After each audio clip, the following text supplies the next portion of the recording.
another off the Oh. shelf. It's Sunday. You got Jamie, you got Mikey, you got Maddie, you got John. It's the Alone in the Dads. You've got That's it. horror dads offset by Boys, Inside episode the Dads. 12, by the way. This is episode No, 12. it's This is the not. 12th? I This is swear the to 12th God, one. I logged them all. This is 12. Oh Holy my God. shit. Wow. You want the That's- rundown?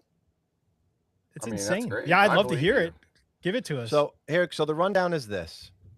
We have Burning, Still Know What You Did Okay. Last Summer, Jason Takes Manhattan, Candyman, Bride of Chucky, They Live, Psycho, Killer Clowns from Outer Space, It Follows, Tremors, Fright Night, and now The Cabin in the Woods, number 12. wow, 12, Damn, man. that's amazing.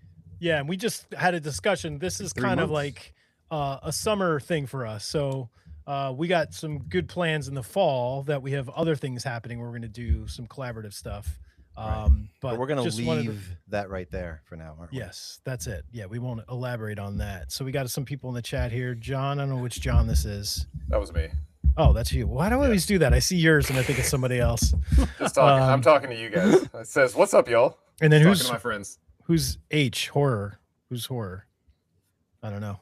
I don't know. I But don't anyway. know. but welcome. Yeah, announce your Welcome, name yeah. because so we can when we see you comment we can say your name. But so Cabin in the Woods. The Cabin in the Woods. Yeah. That's what we're here. So to I talk kind of about. chose this movie, boys, because first of all, Jamie did mention something about kind of staying a little bit current. We are guys that like to be nostalgic, and certainly we go back a lot. So staying in this century is always a rich experience because it's something that we really don't get to talk about as often, and I really love talking about this stuff. And added to that, I don't want to call this a divisive movie, but at the same time, I feel like it kind of is a little bit. Not totally, but No, I feel agree. like I feel like there's a point where somebody can go, "I'm out," in this Yeah, movie, and just right. be like, "Nah, What's up, Dan?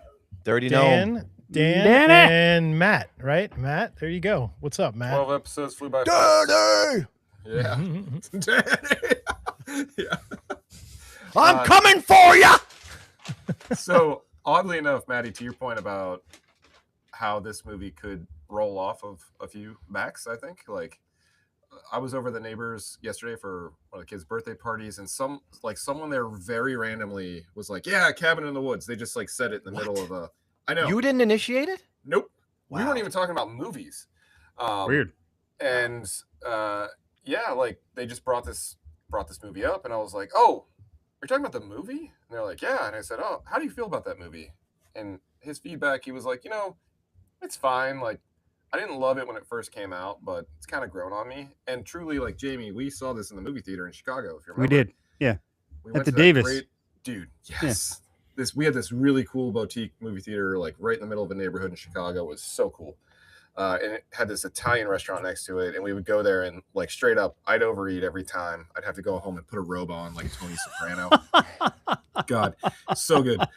Those are but it my was one of those favorites. nights. We went with our wives, and like we just went and had a great night. So wait, what were your initial? So when you came out, you you were like so stoked that this was the greatest No, thing. Or I didn't like it. Okay. They were like, Okay. "Yeah, I don't Interesting. know about that. Yeah. Because Matt and I- I saw it in theaters, right, Matt? We saw it We together. did. I didn't come out thinking it was the greatest movie either, but what it leaves you with, the last third of this movie, Yeah. you leave the theater with that, and you're like, oh my God. Like, I'm pretty what sure the- I fell asleep at some point. So my first Oh, watch didn't you had count, too but- many garlic knots or whatever. Too many garlic rolls Yeah. at the Italian restaurant. Yeah, I fell asleep in that theater every time we went. But either way, yeah, Maddie, to your point, did any of you guys come out loving it? I think I probably liked it the most out of the four of us. Okay. I liked it a remember, lot, but I couldn't wrap my head around it. God, I just remember Matt and I would just turn to each other like constantly, like, what is happening? What? Yeah. And like every time they would reveal a little more, we were like, what is happening right now? It was like so strange. What are And they it was- making bets on? What the fuck is happening? It was so like it was very interesting to me, and I thought it was a really cool story. Yeah. That's what I really liked about it when I came out. Well, of let's the- get right to that because I think this is hilarious. The hilarious part of this is where they actually whole point of them doing that is Joss Whedon and the co-writer and Drew Goddard, who is the co-writer and the director of this movie, they literally banged this out in like a weekend apparently, or like very, very, very quickly, extremely quickly. One was the way they tell it in the commentary is that they had a hotel room with 2 floors. One was on one floor, one was on the other, and they're literally like running scenes up and down to each other. Yeah, Like all so cool. I love But the they really wanted you to feel like you walked into the wrong movie when you're looking at freaking Richard Jenkins and Brad Whitford standing at the machine, like talking about baby proofing a house. You're like, wait a minute, where am I right now? And I think that's for a $30 million movie. You have balls, like humongous balls, to want people to think they walked into the wrong movie. By the way, studio note, what do you think it was, boys? People are going to think they walked into the wrong movie, don't you think? Yeah, it's true. Studio note, because you're going to get studio notes and you have $30 million production. Yeah, look what Matt just Yeah, said. look, Matt, you just said when I first watched this, I had to double check the movie I put on within the first 5 minutes. Yeah. Well, he's putting on. Imagine people walking in, right? Right. Yeah. Yeah. Get yeah. their popcorn. They sit down. Wait a minute. Mhm. What theater is this? Yeah. But to want them to think that, I mean, already you're kind of isolating your some part of your audience, or you're kind of almost making fun of them, very, very like very in a very subtle way, like you're mocking them, like catch up with us because we're way ahead of you on this. Right. Yeah. I also feel like this was the time in which, so we spent most of the 2000s, so call it 2000 to 2010. That was the era of Torture the ghost story, right? Like The Grudge, The Ring. Oh yeah. Those movies played such a critical point in especially the mid 2000s there, like 2005, 2006 era. And so much of the content we were getting was like super serious. And you watch any of those movies from the like early to mid 2000s, and like the cinematography is like dark, right? It's like super or serious. it's blues. It's like Soderbergh shot it or something. Yeah, it's like Traffic. Exactly. Yeah, it's like, am I watching Heat or am I watching another Blair Witch, right? So that was the whole 2000s. So we always talk about those like decade tweener films, and this is definitely one, right? So like we're heading into the 2010s now. This came out 2011. Dude, by the way, this came out like 2.5 years later after it was filmed.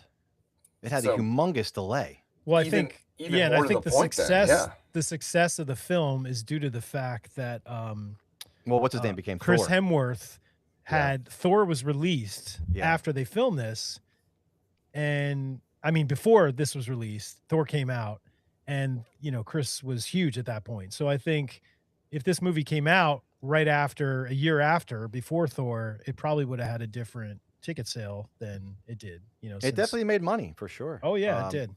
It's interesting because I think it was Warner Brothers that owned this movie. They were going bankrupt, I believe, at the time, or MGM. I forget what the studio was, but I think they were talking about 3D at one point, and the filmmakers definitely did not want 3D. But then Lionsgate swooped in, of course, and took it up, and thank God for them, right? Yeah, definitely. Mm-hmm.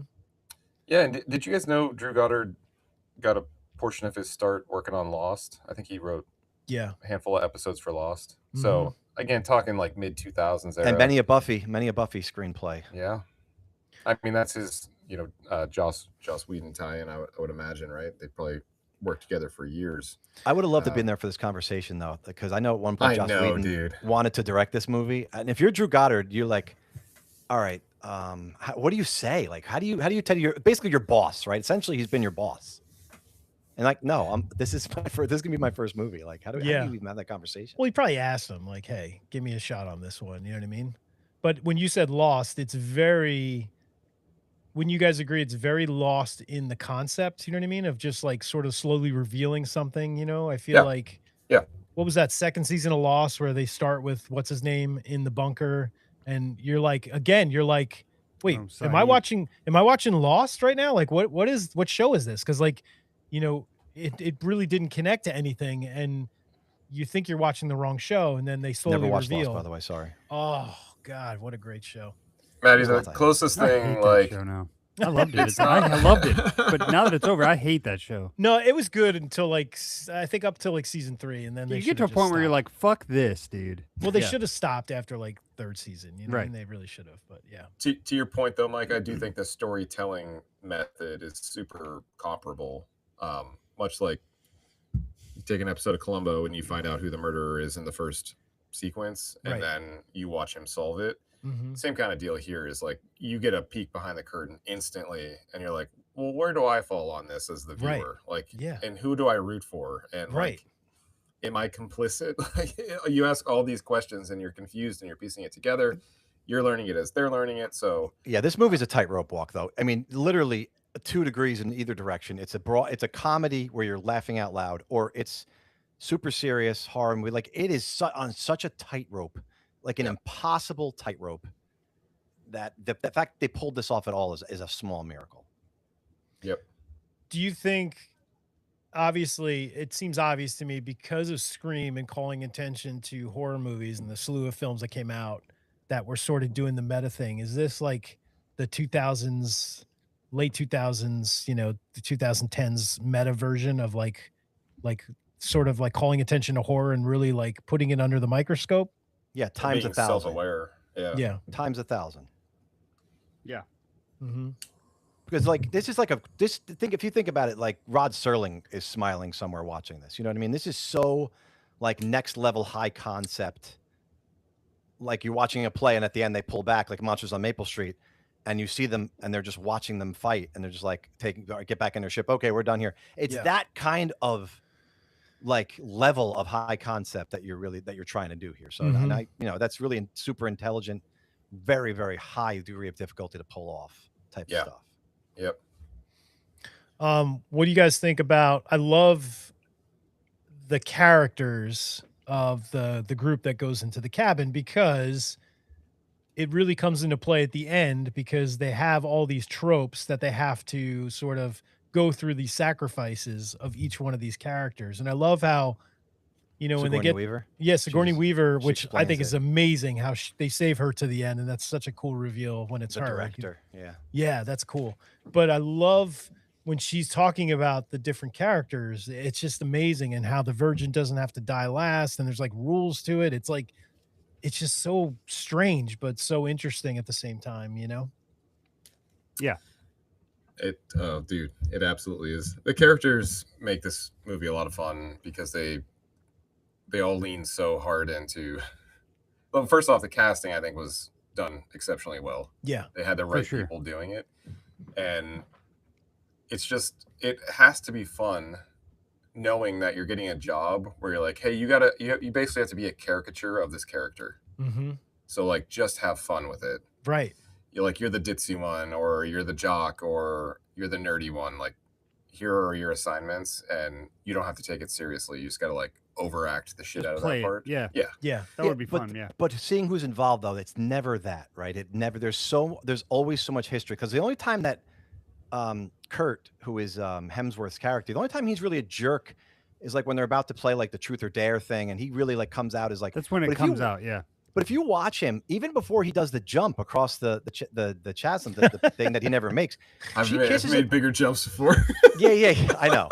But there's a softness like there because she gives him a kiss on the cheek though. Like there's like history between monologue, the characters, and there's a lot there. You know what I mean? Yeah, but wasn't he being a jerk because they put like the drugs in the air or whatever to like mess with their moods and change them? Yeah. So pheromones or whatever. He says we should stick together, and then literally you see Bradley Whitford like push the thing, and then he walks right into where the vent is, and he's like, no, on second thought, what I just say? No, we should split up. We should all just. Before I forget, I have to. You talked about the tone earlier, Matt, of just like kind of this comedy in here.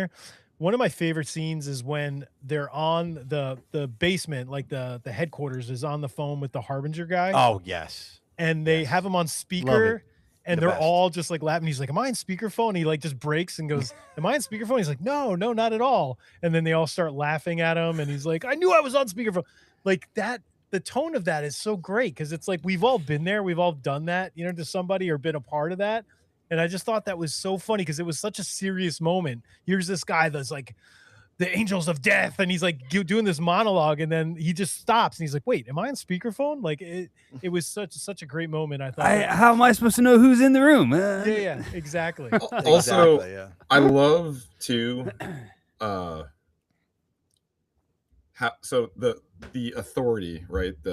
The seriousness of this movie comes from that control center, right? Mm-hmm. So like, of all the entities, and when you find out what's at stake at the end of this movie, it's like, these are the people that really should be taking their job quite seriously.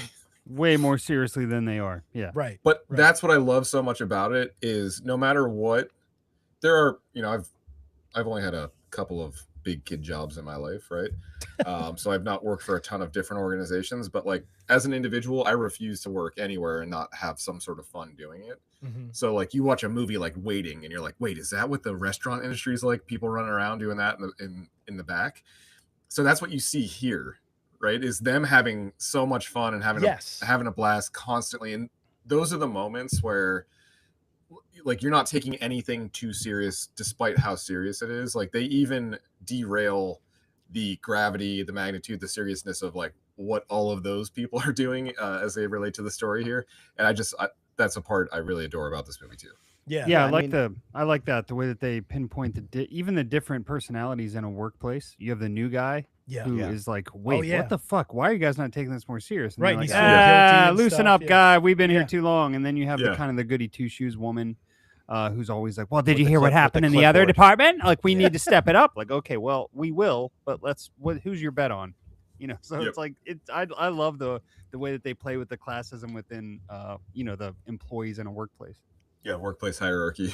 Exactly. Well, it's like even in a situation like that, like you were saying, Jamie, it's interesting that sort of even that environment that's so serious, it's about saving the world every year or whatever. Yeah, right. It's very humanized, like people like, and like John sort of called attention to, it's like people are making it fun for themselves so they can enjoy what they're doing. You know what I mean? And I thought that was great. Yeah. Yeah, and they're doing this for, like you said, they have huge stakes. But you can tell by the way they act, though, that it's always gone easy for them, right? Yes. They don't see Marty coming. They just don't. Yeah. He is the guy who's sitting there smoking pot. Little do they know, he's got a secret stash that's untainted and it's pure.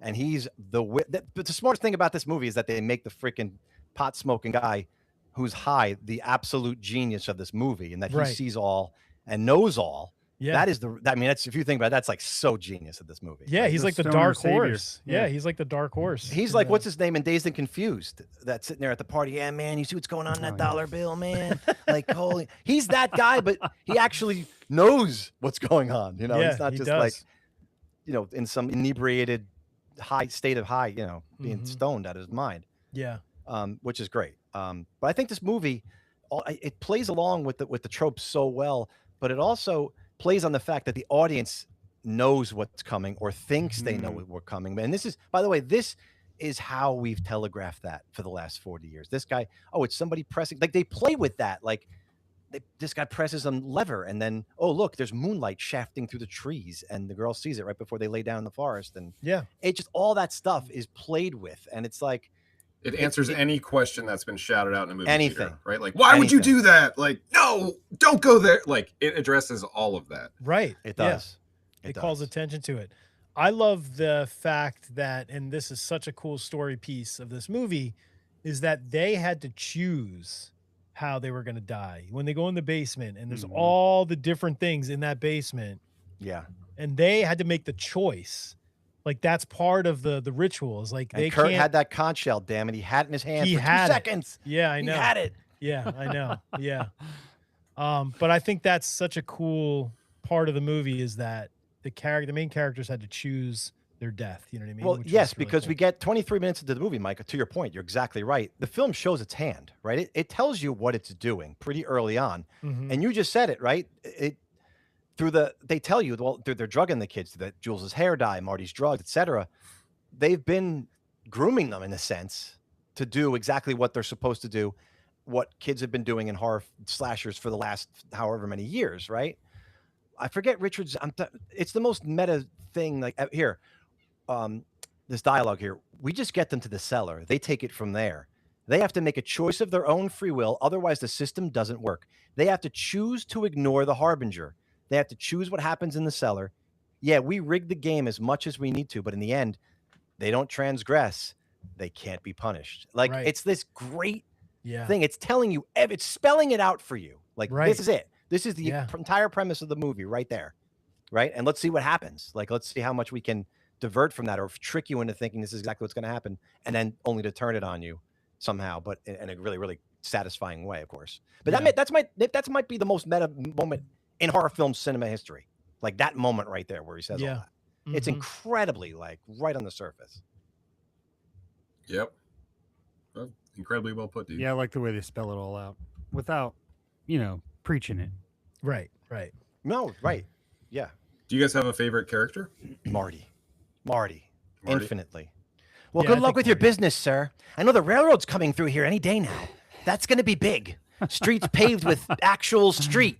Fucker. When the guy turns his back. Marty is the best in this movie. Do you guys recognize him from anything else? Well, he was the one from I Might Be the Killer, right?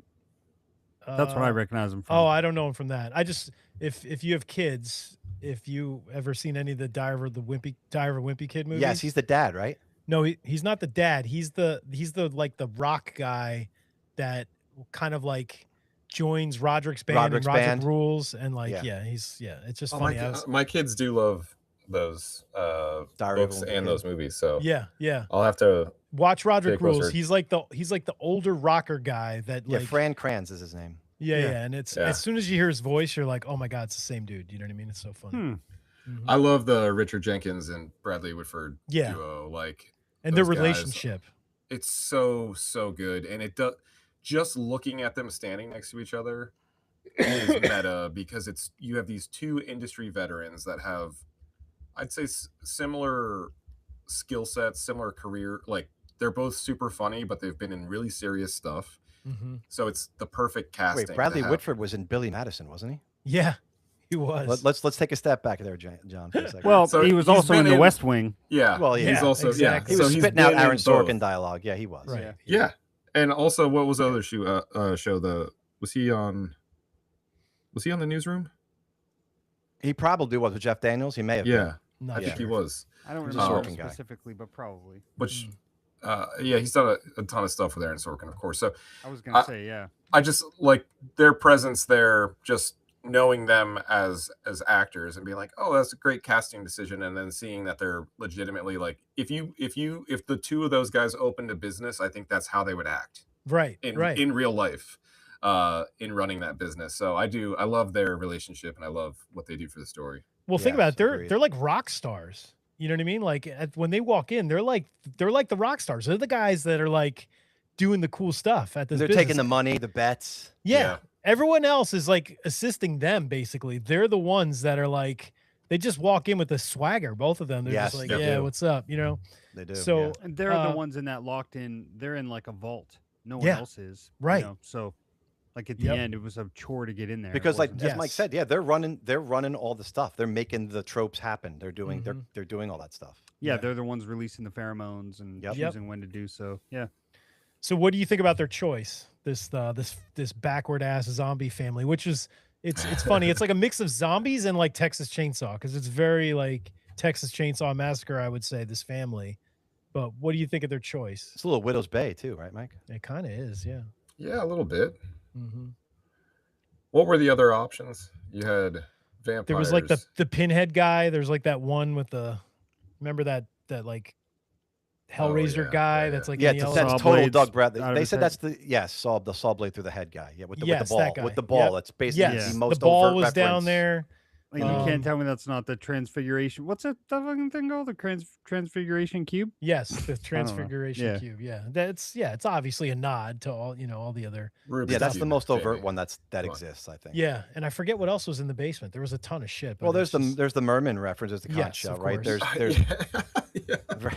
There's the little ballerina girl. There's like the dress. Yes, there's a whole bunch of stuff. Everything in there has a purpose. Yes, if you can they're pause all that movie playing anywhere, with the shit. Yeah, it's all going to come back in the end of that movie, like no matter where. And the production team was like, "Do you really like this? It's so dark down here. Why do you want it like?" No, he's like, whatever. No, he was really like, no, plant all this here because whatever you can see is going to pay off later. Right? Yeah, of course. Yeah, absolutely. So, what about the Jules's dance with the oh my god wolf on the wall? Yeah, the wolf head. What do you guys think of that? I want to know your thoughts scenes about in the that. movie, in my opinion. Yeah, that's good. The first time you watched this, though, did you think she was in danger? Because there was a suspense there where you're like, is this thing going to come alive and just fucking swallow her whole? I thought. Oh, well, yeah, you don't know. Yeah, there's that, and then you're also in the suspense mode of like, oh my god. Yeah, you're putting your popcorn in your lap to cover. Yeah, how far are they going to take this? Yeah, I know. Yes. Yeah, it was. I thought it was really, really well done, and it was. Again, it just leans into how fun this is because it's like if you honestly pause and think about that for a moment in real life, like pretend you're I've on a paused camping, it, John. I've paused it. you're on a camping trip with your friends and someone does that. In your head, you're like, "Oh my god, please don't do that." But please continue to do that. Right, like, right. But right, don't do it. But do it. Also, are you going to get a disease? Are you going to get cut from one of these teeth? Dude, yeah. Is it going to come alive? Yeah. Like all of those things cycle through your brain as you're watching it. But what a scene. Like, who knows where that wolf tongue has been? That is what I'm saying, dude. Or like, what chemicals are on it? Right. Christ. Well, they might have pheromoned the tongue. That's it. Maybe. Well, the set dressers actually did put powdered sugar all over it for the actress's enjoyment. Did they really? Yeah, they did. Oh, that's so funny. They made it fun for her and at least sweet. Yeah, there you go. That explains why, honestly, she's licking with a little too much enjoyment because it's like this mounted animal head. Like, why? So now that I know there's powdered sugar on there. I didn't mean to demystify that for you. I'm sorry. No, it's fine. It's makes fun. it a little I love sexier, actually. I love little facts like that. The painting that's in between the two rooms. Oh my God, is that right out of like in the Mouth of Madness? Yes. Oh, yeah. Oh my 100%. Yeah, it's one of of the those guys paintings standing off in to the back. Side. Yes, James. Yeah. Oh, creepy, man. I love when they zoom in on it. I also love the juxtaposition between how, since we're there and we're talking about this painting and what's behind the painting, shut up and make out with the wolf, guys. Oh yeah, if there was one here, I'd do it. We should have one in the studio. Oh my God, Mike! I could make out with Ghostface right now. But the way that what's his name, the jock dude, they're the smart dude. What's his name? Marty. Jesse. Oh, you're talking about Jesse. Jules. Jesse.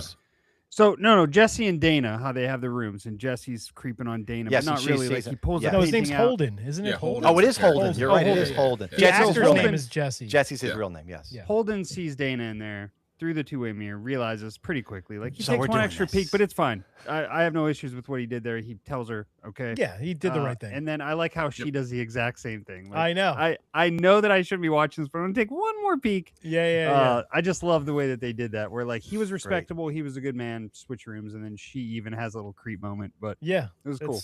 Yeah, it is cool. It's a good set. Because neither of them crossed the line. There was no lines crossed. Right. You know? But they were both curious and. So something interesting here. The bird earlier flies into that wall, right? Way earlier on in the movie. Yeah, it gives you right away is when you go like, okay, there's something way fucked up. So let me ask you a question though. When later on when Kurt does the jump, did you remember that was there, or do you the whole time you're like, don't do this, or did you forget? Because I forgot. Did you forget, Matt? I completely forgot. Yeah. I don't remember if I remembered.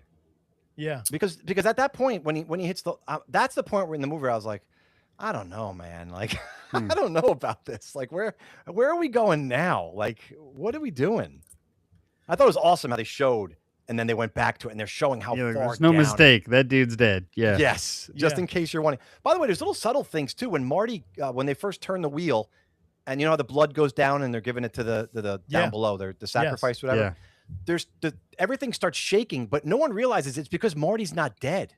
That's right. There's an earthquake because the gods aren't happy because Marty actually didn't die. Yes. There's all those little things very purposely put that you see like on the third or fourth watch. You'll never notice it in the first watch. Right. Never in a million years. But I love that scene when what's her name? Dana is like fighting with the one guy on the dock, and they're all partying. Yeah, and they're playing REO Speedwagon, and they're all drinking, they're partying, She's and like just getting thrown onto. Oh my God! And you're just like, something's not right. You know that something's wrong. Like something's not working. Like it should be over. What's going on?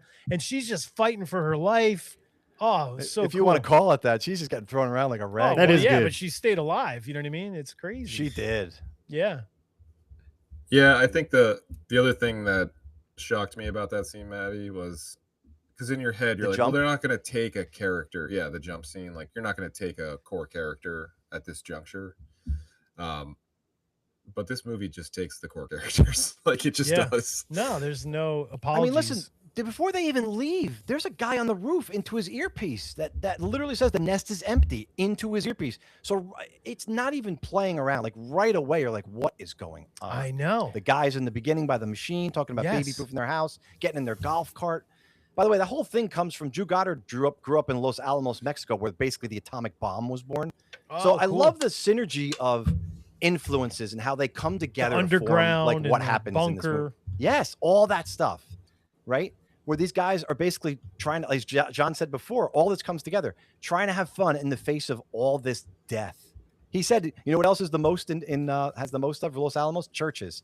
Because those people needed some kind of faith, like, can we get through this so that the bomb doesn't just blow up and kill us all? Like, it's incredible stuff, man. That's it's incredible. It's really depressing, actually. Yeah, Did they ever explain how they chose these kids or how that came around? Because it's like his cousin's cabin, right? So how does this? But is it though? Even at the end, they're like, he didn't. I bet you didn't even have a cousin. Oh, right, but like, right, but then he wasn't a part of it. So how did they implant this memory? Yeah, like where did this come from? They don't That's the only thing I wish that we knew. They don't over-explain that. How they picked these kids. Right, exactly. Yeah, like what is the vetting for that? And I still know what you did last summer. We know that they rigged the competition, right? Sure. With Rio, but in this, how the fuck did we get them there? Ben, son. I think when I heard that in theaters, I laughed out loud. I don't know if we talked about that when we did that episode. I would hope you did. Oh, yeah. It's like, what? Ben, son. Oh, great. Yeah, but how did they vet these kids and how did they get them involved? Do you know what I mean? Like, I don't know. I kind of like that they don't over-explain that. No, I get it. You know, I mean, that's a lot of exposition. Like yeah, I know. I know you would. I would. Not that I would hate to know, but it's something that I guess had to go. Yeah. Who's going to say it though? Richard Jenkins. One of those kids had to stay behind in class that one time. I mean, the inference really is like, if you just pause and think about something that is ridiculously absurd for us to spiral on for this. I mean, she's making out with a wolf head. Like, she's the perfect character for this, right, John? It's very true. Very true. But also, like, the complexity of this underground layer with all these people manipulate. Like, if you have a team of 50 adults that probably all went to Yale for cyber crime prevention or whatever the fuck these people do for a living or whatever their career path was, I'm sure they can outsmart, what do they do the rest of the year, by the way? What do they do the rest of the year? Is it like you just... Right. Yeah. Do they live down there?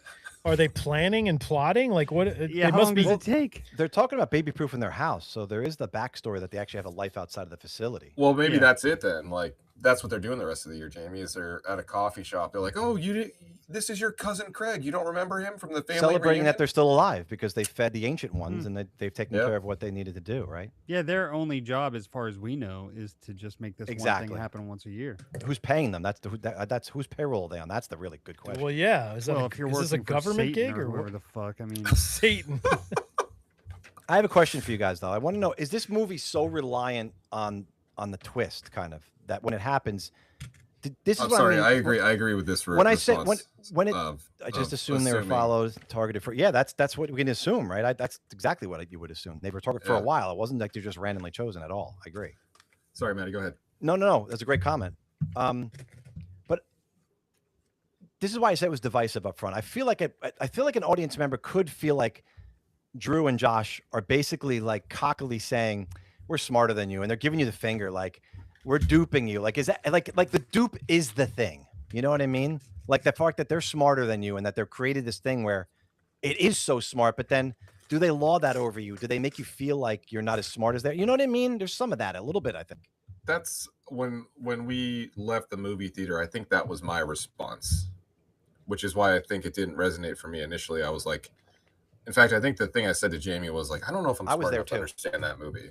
I was there too. That's where I was. I really liked the movie, but then I was like, but is it just like, like we're smarter than you? Like really pretentious, almost kind of. Really, I didn't feel that way at all. No, I did. I felt a little bit of that.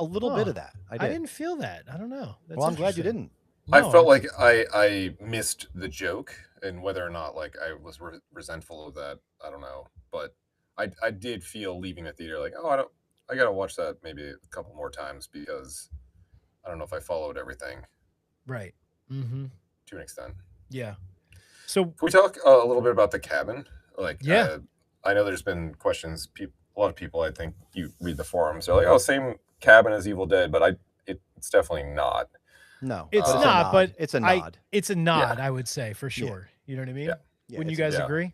Yeah, absolutely. Yeah, I think the location is great. Like I feel like it looks great. It feels great. The drive up. I know we were talking about the Vancouver banter baby. between Marty and the gas station attendant. Like, Oh, so yeah, any day now. any day real now the roads roads coming through, and Yeah. it's gonna be big. Street paved with actual street. But yeah, I love the entire aesthetic of where they are and how it feels, and the woods, the surrounding woods, like that initial sequence when Chris Hemsworth and his love interest are out there messing around before the zombie family comes. Like that's a great. The lighting, it's like it feels so good in that scene. Well, it literally is controlled. Yes, Yeah. exactly. Yeah. And Joss Whedon said that what the woods the wasn't that big that they had, and they said that literally they panned a little further to the left. I think they were filming clips or one of the Twilight movies, like right nearby. Oh, like wow. you would have seen Bella and Edward and Jacob like literally playing fucking baseball or whatever that's. Or playing baseball or in the tree when he flies her to the top of the tree or something. Like who knows? But could you imagine if that was in the background? That'd be great. The crane operator messed up and cut too hard to the left. A whole new degree of meta. Yeah. Exactly. Mm-hmm. But the elevator, they're gonna get to the elevator at the end.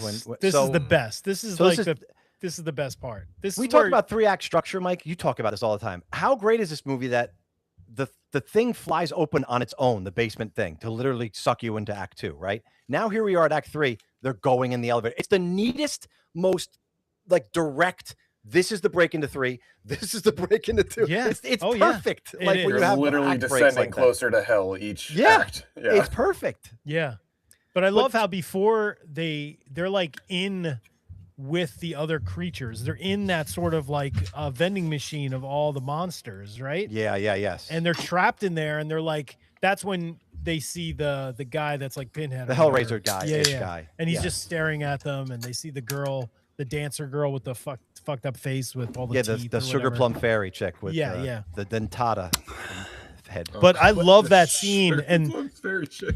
There's the one shot where they just do that zoom out and you see all the compartments, and you're just like, holy shit. But at that moment, I'm sure you remember, Matt, we were like, oh, this is about to get fucking good. You know what I mean? Like something's gonna go wrong here, and shit's gonna go nuts. Like we can't really see those things now from far away, but I have a feeling we're gonna see them a little closer pretty soon. Yeah, I loved when you're watching them just revolve. And even when they do that pull-out shot, you're like, oh, my God, this is the end of the movie. They're stuck in this elevator mirror thing of monsters. Yeah. But that pull-out shot's so good. There's one fat Buddha-looking guy I wish they would have shown on. They never got to him, I guess. Oh, they never got to him? But you could see him. Like, he's up in the middle right section. But I love Dana in this part because she's, like, asking logical questions. Talk about being logical at this point. Marty's like, I think I can make it go down. And she goes, do we want it to go down? I mean, yeah. She says it right to him. It's great, though. It's awesome. And do you? From the audience. Yeah, do we want it to go down? Like, honestly, even now that you know what happens, do you want to go down there? I don't know. Yeah. Because that could have gone really bad for them. Like, even when that bat fucking flies in, like, they could have died right there. Right, absolutely. I know. Yeah. Bat dragon. Yeah, ridiculous hybrid. For them, though, it was the only way out. You know what I mean? This is their only way out at this point. Yeah, I think that's the thing is, like, we're going to die either way. So let's see what this fucking does. But if I would have been trapped in that elevator revolving around, I would rather get murdered by a redneck zombie family. Yeah. Than just be stuck in an elevator for the rest of my days. Absolutely. Like, sling that bear with Marty. Like, you like Marty now. Give it fucking 3 years in that glass box with him. Oh, Jesus. I'm telling you, sling that bear trap at my face right now. Just get it over with. But that moment, right when all the security guys are in the elevator, and right before it opens, oh my God! It was like the anticipation. It was just like, holy, oh boy. He says something. Yeah, I think he says, "Oh shit," maybe or something like that. But holy cow, that was really such good. A great moment. Yeah, SWAT teams can't help. AFX Studios boys, Mr. Really good. Mr. Heather Langenkamp and Heather doing the effects in this movie. That's right. That's insane. The company. Yeah. That's so cool. Yeah. This movie would be ruined now. Effects wise. Just just effects wise and right. They would try to do too much digital. Yeah, they would add too much because they the sugar plum fairy's face with the teeth, that's practical. They swear that's practical. So and I believe it. That's really cool. Yeah.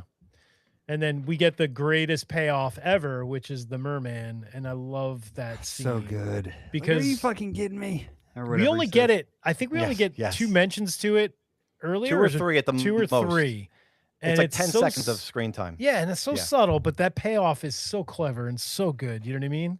I like when Richard Jenkins is like as the monster gets chosen and they know who the winner is. He's like, sorry, buddy. Yeah, he's really sad. He's like disappointed and sad. Yeah. With the blood shooting out of the blowhole in the back as he's munching on it. Oh, my God. So cool, man. So perfectly cool. done. Yeah. Yeah, it's really, really cool. Yeah, it's good stuff. And then you go like, oh, that would have been a fucking awesome monster. I know. Like, I wish I could have seen that. That would have been cool. Yeah, that was really cool. Yep. Mm-hmm. So Marty has this like special power because of like his special weed, I guess. His pure stash, yeah. Like nothing was able to affect him at all, and that's why he survives. Because they had doctored every other one of his stashes. It's immunizing him. It's essentially immunizing him to everything that just like the hair dye and Jules. Yes, exactly. Mm-hmm. So it's really cool how you get to see kind of it's almost like the wizard in the Wizard of Oz. You know what I mean? It's like we get to that point where they're sitting, in this sort of like sacred temple or whatever, where they see everything. And that's where Sigourney Weaver comes out. Yeah. It's really cool. I don't know how you guys feel, but I really like her explanation of everything. Like they could have left that out. They could have kind of kept all that out as far as information for the audience. And I kind of like how they sort of revealed all of this and what this is all about. You know what I mean? What do you guys think? I feel like with this style of narrative that you kind of need that, because normally you watch a movie and you're like, please don't tell me why the joke's funny, because then the joke's not funny, right? Right. Even the end of Psycho, John, when they explain it, right? The psychologist or whatever, detective explains it. I mean, I don't mind that at all. I guess some people really don't like it, but I don't mind it. That's a perfect example, though, Maddie. And if they made that movie now, I think I'd be a little frustrated with that. But if you make that movie in 1960, I kind of think you need it. But because of how self-aware and how meta this film is, I do think it plays appropriately, and I think it's necessary in this movie. I think it'd be weird if they didn't explain. Yeah, it. I agree. Yeah. I agree, Mike. Yeah. Yeah. Mm-hmm. Yeah, because it's like you can't suspend reality for a moment and be like, oh, I wonder if, because legitimately they're like, hey, we're gonna rig the shit out of the system, so like whatever narrative we want is what this movie is. So if we don't tell you what the narrative is, then you'll never know, because it's a zero-sum rigged game. Can I give a nerdy metaphorical 30-second take on this? I think the monsters at the end of this movie, I was just thinking about this, I was chewing on this. I think they represent originality in some weird way. Like every once in a while, like a John Carpenter, Jordan Peele, and Ari Aster, one of these guys comes along, completely wreaks havoc on cinematic conventions, right, and tropes, and I think that's what these monsters escaping. Like they're literally overtly laying waste to convention, right, to tropes. I kind of think, I don't know that that's what the filmmakers are going for. That's just some geeky, stupid shit that I say, but I just thought that over. I'm like, it kind of would. If you look, you can look at it from any way, I guess. But that's the take I took on that. I don't know what you guys think of that nerdy crap, but no, I think that's a really great position. I don't think it's nerdy. I think it's just smart. It is. It's Marty. Is this movie too it's smart? Very Marty. Is this movie too smart? Like, I know you guys mentioned you guys felt like you walked out. Well, that's what I was asking you before. Yeah. Mm-hmm. Jamie, you stepped away for a moment, probably to grab paper for the end sequence here, but how do you feel about that question? Do you think this movie's too smart? I mean, now that I've seen it a bunch of times, I don't necessarily think it's too smart, but that might have been the issue when I very first saw it. I just was like, I think I just was absolutely not expecting what it was. It took me forever to wrap my head around it. Like you said, Maddie, the first time you saw it, like walking out of there was just like, yeah, that was kind of cool, but like, what in the fuck? And the little kid in you wants to see them at the woods in the cabin the whole time. Get these freaking idiots in the facility out of here, and just give me my shit at the summer camp with these people having sex, drinking, getting killed off. Right? That's what I mean. It's what I did with Halloween Ends. Same thing. Yeah. Who is this Corey fuck? I want to see, Laurie and Michael fight. Which Corey's a monster. Corey escaped from one of these boxes, and he's laying waste to convention. James, that's what he's doing. That's what he did. I like the drift. Yeah. Sorry, my hand. It's like it's terrible when you're trying to like. Oh, I know you're trying to point. Item here. Yeah, exactly. But Halloween Ends wasn't necessarily smart. This was smart. Right, I agree with that for sure. Yeah, and again, this is one of those movies where like every fucking time you see it, you uncover something different. That's right. And you enjoy it more. At least that's what's happened with me. Every time I see this movie, I like it more, and I catch something that I didn't catch before. Because so there's that's purposeful what's cool stuff about it. planted there. Yeah. All the layered shit. All right, here's a good thing that came up. We talked about why these kids were chosen, but forgot that this was taking place all over the world, which is a good point. Just one had to be successful for the ancients, no? Yeah. Yeah. But And everyone failed. Everyone Yeah. failed. And my Right. favorite was the Japanese one.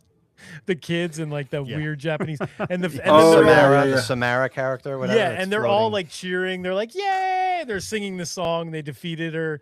Like, I just thought that was so great. You know what I mean? It is great. Yeah, because it's and the such, studio like, wanted them to cut that. By the way, the whole like, why do we need this? Like, why do we need? Oh, it's Japanese? it's so great. Yeah. Well, that leads to a larger question too: is if the Swedes had been successful at the beginning of the film, would we even be watching these guys talk about this? Because it would have had to happen. Well, do they let them go at that point? Like, how does that work?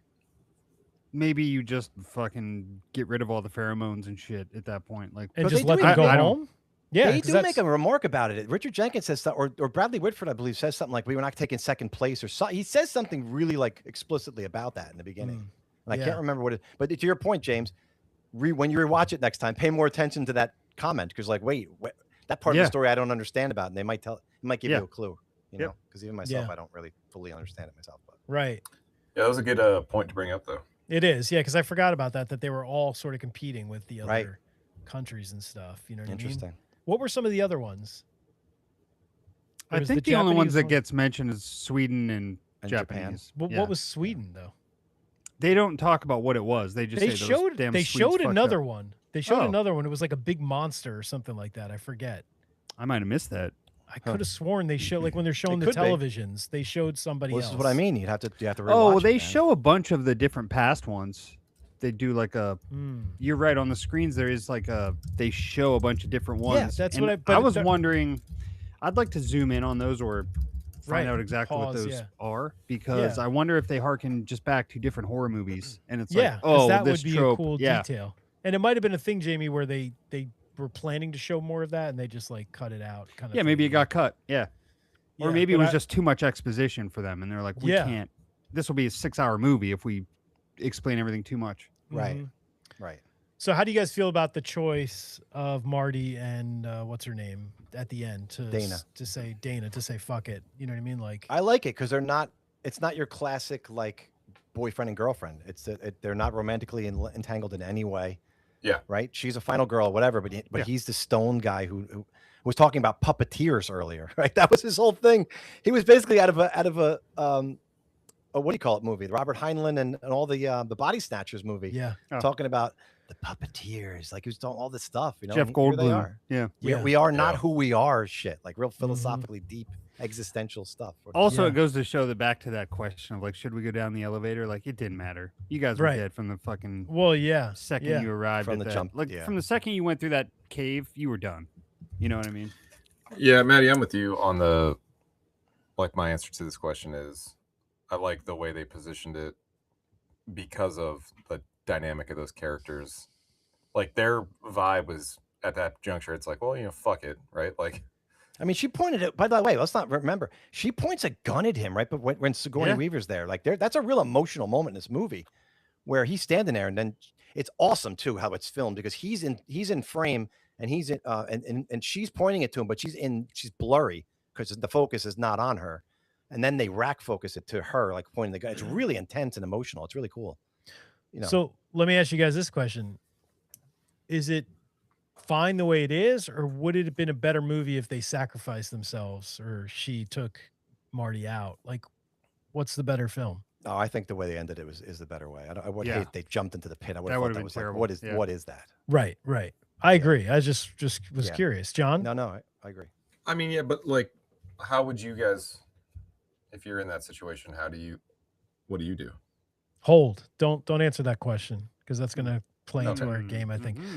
But yeah, I was just thinking, like, were they being selfish? Like, no, be honest, Mike, that's a really great question. No, you're posing a really, I don't think because it's a morality issue. Like it is, but Sigourney Weaver laid it out. Like you're basically like you're saving You're saving humanity. But they're choosing each other and the friendship they know is genuine rather than what the F all this other stuff is about ancient ones down below. You're going to trust a completely deranged director because she came up and talks about down below. You know this person next to you. You're choosing that person. So in a way, I really like it. So you think they didn't believe her, or you think I don't. I think they may even believe them, but they're in that moment they're choosing each other, and what they know is real and has always been real. I think despite all the games. Exactly right. Yeah. Okay. I think it's like at this juncture of all of the things that we don't know, here's one thing. That's a really good question. Mike. Really is. Yeah. Like that's a fantastic question.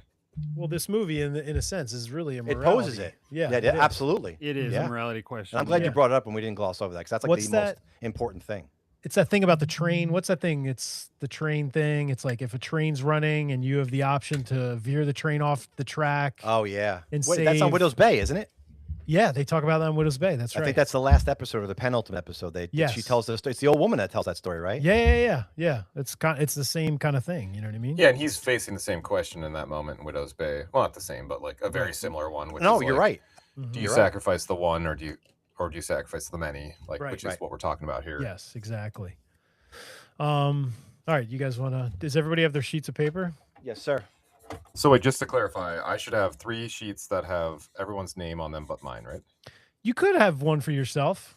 It's weird. You're going to have yourself in the third person here for a second because I have a sheet that says Matt. I'm going to hold up. Well, yeah, you could nominate yourself. So if you guys want to take a second to do another one with your name, I think that it might be good. And I'm going to try to play along because I know the questions, but I'll definitely throw my name up there too. So we're going to play. I wonder, is this? Oh, yeah. Can you guys, you hear the game show music? Oh, yeah. Okay, good. Oh, yeah. I saved it from last time. All right. So the way this game's going to work is I'm going to ask a question. And since we're all friends here, each of us is going to hold up a sheet of paper with the other person's name and nominate that person. And we'll have a quick discussion and laugh and have fun with it. You know, we're all friends here, so it's going to be good. Everyone ready? We're almost ready? Yep. I am ready. Okay, I got to lay these out so I can play along too. All right. I know it's like disco. It's like 70s. Yeah. All right. Here we go. First question. You ready? Let's go. Who is most likely to suggest we spend the weekend at a creepy cabin in the first place?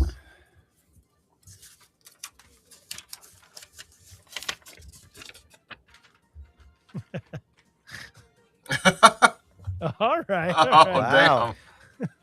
All different. So 2 Mikes, a Maddie, and a John. Yeah, there you go. All right. I like this. So, nice. Mike, you win that one or lose that one. I don't know. Yeah, I don't know what it is. Yeah, I'm a real planner, so I nominated myself. That would be totally something I would do. I just have Maddie's like justification in it though, like because I feel like he would be like really like, this is why it's important that we do this. Yeah. Well, I'm thinking of all the times. Let's go to Salem. You got to go to the Nightmare on Gravity Hill. Like that's what I was thinking. I know. Yeah. It's just like I'm trying to get Maddie to do a million things. Who is the first person to say, guys, I have a bad feeling about this?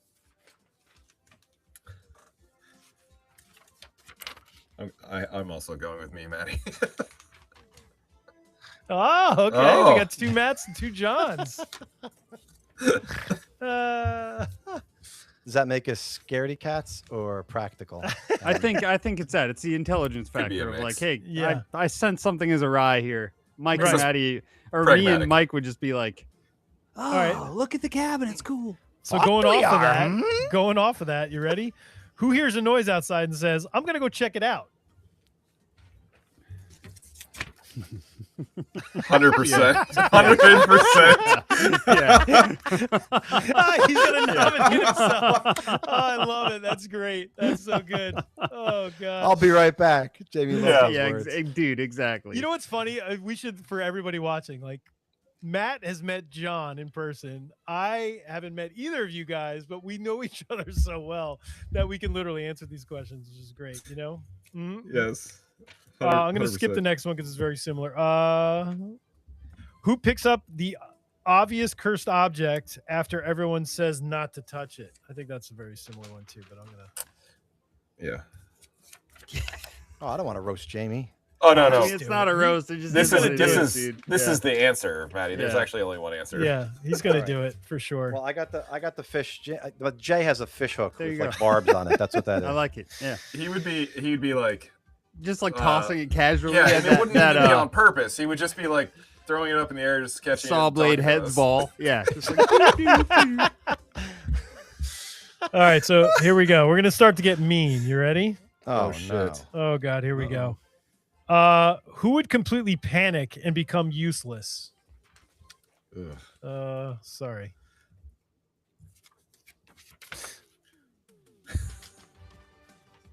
Oh, two Johns, two Johnson and Maddie.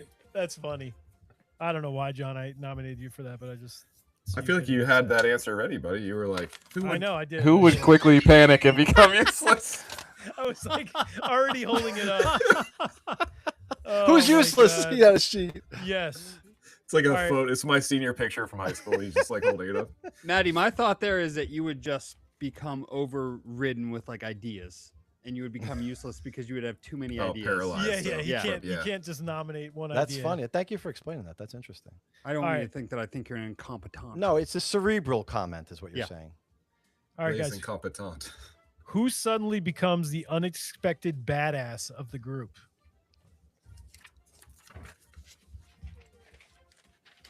I'm going to redeem myself and say Maddie. Oh, nice. Well, I appreciate that, guys. No, there you go, man. Thanks for but also, it's a little bit of a dig because it's like unexpectedly, which means the least person we expect to be the badass here is Jamie. Well, you're the guy throwing the shit up in the air, like not realizing like the bomb or whatever, playing with, but then you're going to become the hero. See? That's I'm essentially the Marty character here. We can say it. Right. Yeah. All right, here we go. Who would sacrifice one of the other guys to save himself? Come on. That's an easy one for me. I'm just going to nominate me because I feel terrible. I can't pick. That's an easy one for you, Jamie? Oh! John, but he would be very diplomatic about it. Like, listen, Jamie, we love you. You have a lot less to live for. Yeah. I have to answer all of you at the same time, I think, too. All right, here we go. Who would figure out that someone is controlling everything before everyone else? I was not going to pick me for that, but I was going to go with Maddie. All right, there you go. I mean, that's a good pick as well. Mm-hmm. Who would attempt Kurt's motorcycle jump even after being told there might be an invisible wall? Like, Matt! Yeah, it's John. It's not even a question. Mike's daring. Mike does crazy stuff. So I'm not kidding. I'm picking Mike. Jamie and I, we both grew up riding dirt bikes. Oh and my very God. recently, I was like, "No, you can't go do that." I was like, "No, like you cannot start up this bike and try and hit that jump." I was like, "You have kids. In fact, you're not allowed. I'm not allowing you to do it." Oh this my was like gosh. a year ago. That's definitely me. That's really funny. That's great. A year ago. Oh, you weren't 12 when this happened? No, this was like very recently. Oh my God, that's great. Here we go. Who would the people in the control room bet to die first? Oof.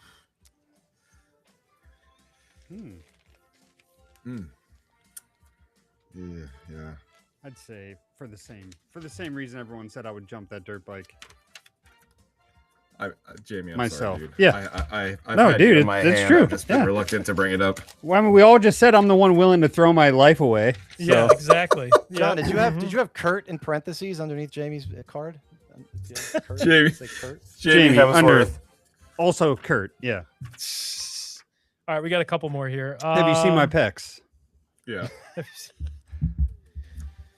Okay. Who would you trust with the one weapon the group has? Yeah, I'm going Mike. All right, that's John cool. or Mike. I feel like Mike's. I'd be like, super Mike, hold this for me, responsible. please. I'll fuck this up. You got this. Who would you absolutely not trust with that weapon? Yeah. Jamie nominates himself. Yeah. Okay. You can nominate self-aware, James. Mike. It's all good. If one of you turned out to secretly work for the facility, who would you least be surprised by? Oh wait, I'm gonna change it. So this person's duplicitous? Is that what this is? He's like in on it. Who would be like the one if someone was in on it? Who can tell you that? I'm gonna nominate myself. I was gonna say you can join the crew. Mysterious. All right. The Ancient Ones demand one of you. Who are you sacrificing? Oh god damn. I can't. I might have to say you can't choose yourself. Oh no! You're like gonna say you can't choose yourself. Yep. So now you're choosing who's the most disposable. You see all what of Mike's us doing? have. No, it's Do you terrible. see what he's doing here? Yeah. All of us have 2 children. Every single person here. I know. Yeah, Mike just want listen, boys. This is honestly, this game is to show you how disposable I am as a person. No, and I a just character. I wouldn't do it and to a Jamie or John. We know each podcast other, host. so I would. Yeah, You know what I mean? We would. The just, reason I'm picking Jamie is because I would take care of his kids because they that's live nice. close by. Yeah. Oh, that's nice. I wouldn't That take is care of yours, nice. John. Fuck you. So Yeah, I noticed. I'm kidding. Of course I would. But Oh my gosh. Is All it because right. I work for the government entity? exactly right. It was a Exactly. unanimous 4 for 4. All right, last question, guys. You ready? Who is the actual final girl of Matt, John, Jamie, and Mike? Huh. Yeah, I agree with Mike. I can't find it. I mean, I have the girl's name, so yeah, I guess. When in Rome. there There we you go. go, Jamie. Look, you made it. Hell yeah! Congratulations. Jamie, you came out smelling like roses, man. I know. I actually smell like weed, just like Marty. That's fun. Well, that was a fun game. That was fun. Mhm. That was fun. All right. So we have to play Learned a some lot 20 about questions. myself. Thanks, Mike. No, sorry, man. I love you, buddy. I couldn't I kill learned these a two lot guys. about how you feel about me, Mike. Yeah, that's sad. It's all right. It's all good. I learned a lot about how untrustworthy other people feel I am. This That's evening. true. Yes. Oh, All right, so we have a movie to guess, Jamie. hell yeah. Yeah, we do. I picked this one earlier this live. So Wait, you just a lot of picked it thought now? has He a lot of forgot. thought has gone into this. I forgot. I was moving stuff out of my way, and I moved. I was moving the Blu-ray for Miami Connection. I was like, "Wait, why did I have Miami Connection out?" You're like, oh shit! And then I was like, "Oh my god, yeah." Yeah, that's funny. I love that. That's great. He's gonna pick Miami. He's gonna pick up that thing when he does choose. He's gonna pick up Miami Connection and just show it to the. I still want the tin of that of Miami Connection. Oh, dude, if they make that, John, no, we didn't get a rendering of the Cabin in the Woods. Oh, and we didn't rate it either. oh hell yeah. Well, the good Oh, news sweet, is, man. Oh no, strep. I was like, oh hell yeah, and then oh hell no. Matt got his Alone in the Dark because he guessed the movie last week. I sent him a T-shirt. Oh, dude, awesome. Mm-hmm. Well, Matt, if you want, we'll get you one of these shirts next. Yes, we got to guess though. All right, so we got Here we go. image here. Let's see. Hold on. Here's Drum roll. Oh, Here's our image. There you go. I Here's my, think you know the my- story. Yeah. my favorite part is the hair of all the dudes. It's the same hair, just different color. Right. Incredibly symmetrical. And then, what the fuck's happening over here? I like that guy. Yeah, I do too. Is that He's the guy for the cool. picture in the background of the painting? Wow. Maybe. Well, he doesn't have a top hat. And think of this. But not to ask too many questions. And then, yeah, what stuck out to me, Matt, was John sounds like a computer from like 1982. Yeah. Would you like to play a Or game? like Stephen Hawking. Yeah, exactly. Wait, I'm do I? sorry. I shouldn't have said that. That's Wow. you're going to hell, Jamie. Yeah. Wow. Whoa. It's like Frozen, So- I think, John. So, Perfect.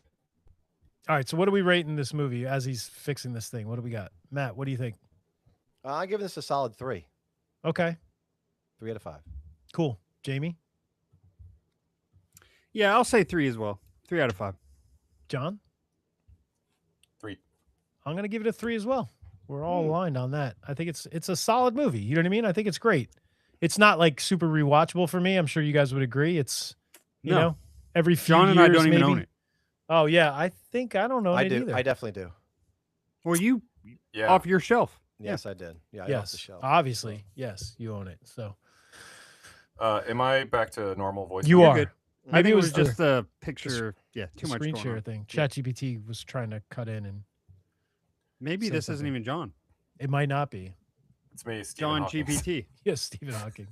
We're all going to hell. Oh my by the way. god! All right, so I can't believe you said that. so Jamie just picked sounded this like him. movie. So Jamie, there wasn't a lot of my thought in favorite this. thing. Let's talk So- about black holes. So Jamie basically grabbed the first thing he could see on his shelf, and this is his movie because It was he didn't have a literally lot off of, my shelf. Yeah. didn't have a lot of time. Is this a VHS or a DVD? That's my This first is question. a Blu-ray. A Blu-ray. Oh, Okay. shit. So that's my first question. So someone else go. I ruined my question. All right. Is this a 90s film? No. Is this a slasher? Yes. Is this an 80s film? Yes. Is this part of a franchise? No. Slasher, not part of a franchise. 80s. Is it The Prowler? No. Oh, Good. you good guess. paused. You paused so long. Sorry. I thought I struck gold. My Bloody Valentine. No. Let's ask some questions. Yeah, I know. Stop guessing so soon. No. No. Well, it's like Clue. If you have a guess, you get. Does the killer wear a mask? No. Ooh. I know what it Summer Party is. Massacre? Summer Party. I was just gonna say it. Yep. No. No. Wow. I thought you had it there. Wow. Nobody's guessing in the It's chat. exactly what I thought. Is it? Oh no, it doesn't wear a mask though. A slasher Remember, where the guy doesn't wear In a the mask. chat, if you guess it, we're not going to call attention to it till after. So if you But guess we it- will get you a free shirt. Yeah, yeah. Is this from the early 80s? Let me check the year. Hold on. He doesn't wear a mask. Don't tell us the actual year. Oh, Stepfather? No. Well, there's a really nice guess in the chat right now, actually. I saw that. I didn't. I'm not looking at it. So If it is, I'm so excited because I love that. movie. I can't see the year, so I'm gonna say mid 80s. that helps. Does the movie take place in a grocery store? Yes. Intruder. Yeah. Shooter, yeah. I mean, there's only one answer there. I was like, I hope no one guesses that too soon. Well, we got a t-shirt, free t-shirt here because someone guessed it in the chat as well. Who gets it? Yeah. Dan. Dan. Oh hell yeah! Dan. And All actually, right, this good. is super late 90s, by the way. It's 1989. I can't Yes, it remember is. the year off Yes, the it top of my is. head. It's Yeah. like right on the cusp of But it 90. feels older than that. But in my opinion. I am so excited to talk about this movie, Jamie, because I Me fucking love this too. movie. This Dude. movie's great. I own this movie on VHS and Blu-ray. Holy shit! I would Yeah. love to have a VHS. I do not own this movie. Oh, Wow. Matt, you got to get I know. it. I got to get this. I, know. This is a I great do and like it's this movie cheap. a lot. Matt, the Blu-ray's cheap on Amazon. Probably $12. Yeah, it's Yeah, not it's- bad at all. It's not bad at all. It's really good because nobody This is- knows about it. This is It's- one of my favorites. Here's the. Oh, I love it. Yeah. I love that artwork. Yeah, the artwork. Oh, Dude. It's I one thought of for my- sure you were gonna go Stepfather, and then I was like, well, I don't know if you have that on Blu-ray. I do not have that on my shelf. Yeah, Yeah. it's a great movie. It's It awesome. is. So I just want to look at a calendar because how many more of these do we have, guys? We have, Not many. well, technically there could be 3 because we have next Sunday's the 16th, the 23rd, and then the 30th could be the last one. So we could have 3 more, depending on your Yeah. Only on 2 your more that I schedule. could potentially pick. yeah. So so that's exciting. But anyway, Intruder next week. I can't wait. That's gonna be so fun. Mm. Honestly, like if I were to do a list of slashers, this would be very fucking high. Oh my god! And this Yeah. was, I don't know about you guys, we'll talk about it next week, but this was a late find for me. Like literally in us the too. past. Matt, when did we discover this movie? Like No, 5, 10 this is years? one. This is one you've discovered that you introduced me to. Actually, Yeah, but it was only in the past, like 5, 10 years, right? That we 10 discovered years. it? Yeah, within the last yeah. 10 years. Yeah, Oh, definitely. how about you guys? Yeah, so when John and I started doing our blind Blu-ray purchases that we always talk about, Mhm. this was one of the early ones that I bought, and I introduced it to John, and I was like, "Dude, you have to fucking see this! Like, it's incredible." But I had actually, I feel like I might have watched this streaming before I bought it, but I just can't remember. Okay. But either way, I remember coming across this on my own and just being like, fucking like dumbfounded by how much I loved it, and just the way that it unfolded, and the way that like it just takes place in this one single location, but that location works so fucking well.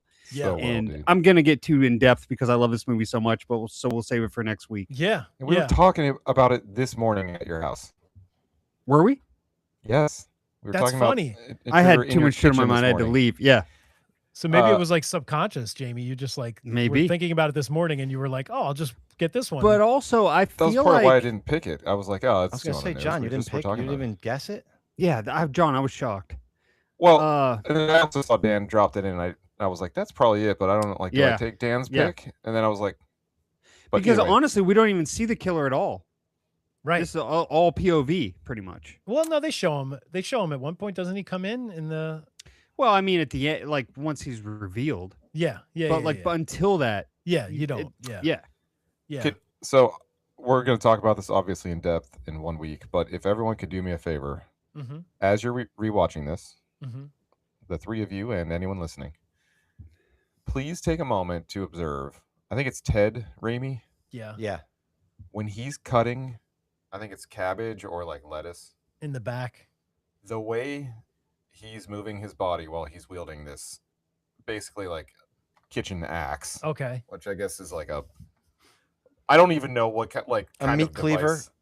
It is so absurdly large, and the way he is moving his body as he's doing it is so incredibly funny. So please, as All you rewatch this, We'll pay attention to that for sure. you'll remember this moment as you're watching it again. Excellent. And I don't know if anyone cares to watch. Apparently, there's a lot of. I don't even know the history. We'll get into this next week. I was gonna but say, we talking apparently about this now. apparently, there's a lot. I was going to suggest watching the movie Raising Arizona also before next week because apparently there's a lot of Parallels? yeah, Really? and a lot of stuff in There's common. there's a with lot the of two Sam movies. Raimi Evil Dead in that Raising Arizona and the camera techniques and all the other stuff. And that was the Yeah, Coen you sure brothers. about So this, I don't know. Marty? Yeah, Hmm. I don't know. Well, I guess we'll see. I just figured it might be. I'm going to watch Raising Arizona this week as well to try to see if there's any correlation. But apparently, that story about the burger in one hand and the head in the other, apparently that comes from Raising Arizona. Oh, interesting. I Yeah, didn't that, know John, that. John Goodman tells a story. I think Okay. Well, there you think go. John I haven't Goodman- seen that movie in years. So it's him and William something. They're the guys that escape out of the hole, right? They go like, oh, then they got the mud all over them, the dirt when they get out. don't even remember. Yeah. Yeah. I It's think been he so tells long. them a story. I believe. I don't know. I could be wrong, but I remember something. Maybe he tells a Yeah, it's story. been a really, really long time since Dude, I've That's a seen so this great movie. movie. yeah. It's such a Mhm. great movie. Nice. Excellent. All right, Son, cool. you got a panty on your head. I haven't seen that in forever, honestly. It's been I don't a- remember with any that- lines. Yeah. with I don't that- know anything. I know. With that, we'll see you next week. Yeah, that's it. Excellent. Intruder next week. Hell yeah. And I got to pick which movie I'm Pumped going to to talk about choose for next week. This is Or- going to be Mike's fifth shot already, guys. But just to Mm, let that sit for a minute. That's all right. yeah, it's all good. Good I guesser, Mike. I've got 2 movies in mind that I'm pretty sure it's down to 2, so I will pick mine. Cool. Excellent. All right, cool. All right. See y'all later. All right, Thank have you, a good guys. week, everybody. See you next Sunday. See you next Sunday. Take care.